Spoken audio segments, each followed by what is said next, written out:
Números, capítulo 9. A celebração da Páscoa.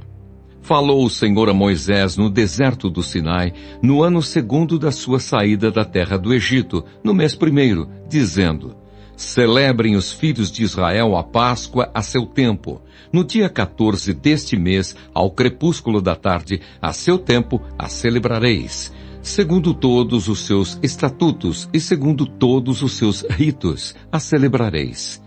Disse, pois, Moisés aos filhos de Israel que celebrassem a Páscoa.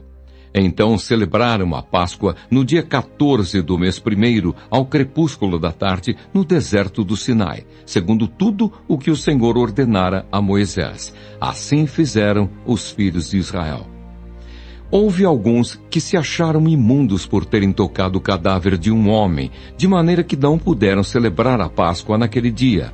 Por isso, chegando-se perante Moisés e Arão, disseram-lhes: Estamos imundos por termos tocado o cadáver de um homem. Por que havemos de ser privados de apresentar a oferta do Senhor a seu tempo no meio dos filhos de Israel? Respondeu-lhes Moisés: Esperai, e ouvirei o que o Senhor vos ordenará. Então disse o Senhor a Moisés: Fala aos filhos de Israel, dizendo: Quando alguém entre vós, ou entre as vossas gerações, achar-se imundo por causa de um morto, ou se achar em jornada longe de vós, contudo, ainda celebrará a Páscoa ao Senhor. No mês 2º, no dia 14, no crepúsculo da tarde, a celebrarão. Com pães asmos e ervas amargas a comerão.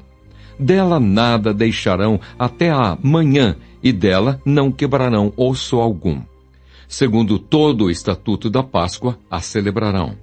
Porém, se um homem achar-se limpo e não estiver de caminho e deixar de celebrar a Páscoa, essa alma será eliminada do seu povo, porquanto não apresentou a oferta do Senhor a seu tempo. Tal homem levará sobre si o seu pecado.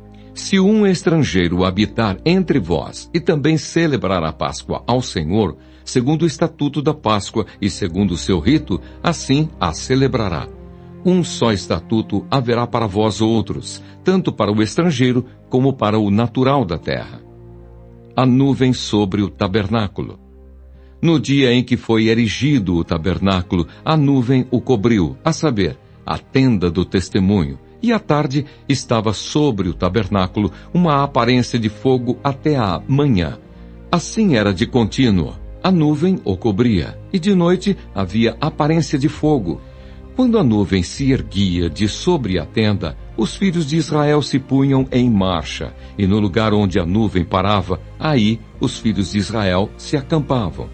Segundo o mandado do Senhor, os filhos de Israel partiam, e segundo o mandado do Senhor se acampavam. Por todo o tempo em que a nuvem pairava sobre o tabernáculo, permaneciam acampados. Quando a nuvem se detinha muitos dias sobre o tabernáculo, então os filhos de Israel cumpriam a ordem do Senhor e não partiam. Às vezes a nuvem ficava poucos dias sobre o tabernáculo. Então, segundo o mandado do Senhor, permaneciam e, segundo a ordem do Senhor, partiam. Às vezes, a nuvem ficava desde a tarde até a manhã. Quando pela manhã a nuvem se erguia, ponham-se em marcha, quer de dia, quer de noite. Erguendo-se a nuvem, partiam. Se a nuvem se detinha sobre o tabernáculo por 2 dias, ou 1 mês, ou por mais tempo, enquanto pairava sobre ele, os filhos de Israel permaneciam acampados, e não se punham em marcha. Mas, erguendo-se ela, partiam.